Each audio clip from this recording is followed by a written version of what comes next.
સુરત આંતરરાષ્ટ્રીય એરપોર્ટ પર 20 જુલાઈના રોજ એર ઇન્ટેલિજન્સ યુનિટ દ્વારા ₹25.57 કરોડનું તેમજ 24.827 કિલો સોનું જપ્ત કર્યું છે, જે ગુજરાતમાં સોનાની સૌથી મોટી 10 જપ્તીઓમાંની એક છે। ત્યારે આ દાણચોરીનું સોનું પેન્ટ, અંડરગાર્મેન્ટ તેમજ હેન્ડબેગ અને ફૂટવેરમાં કુશળતાપૂર્વક છુપાવેલું હતું। ત્યારે આ ગુનામાં વિરલ સુરેશભાઈ ધોળકિયા અને તેમની પત્ની ડોલીબેન ધોળકિયા સંડોવાયેલા હોવાનું સામે આવી રહ્યું છે, જે દુબઈથી સુરત આવી રહેલા હતા। ત્યારે નવાઈની વાત તો એ છે કે એરપોર્ટ પરથી દાણચોરી CISF દ્વારા ઝડપી પાડવામાં આવી હતી।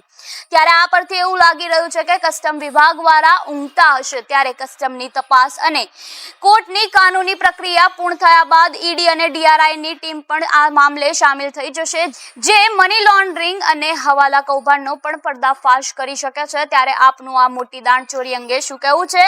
અમને કમેન્ટ બોક્સમાં આપના મંતવ્યો જરૂરથી જણાવજો અને આવા વધુ અપડેટ માટે જોડાયેલા રહો નવજીવન ન્યૂઝ સાથે।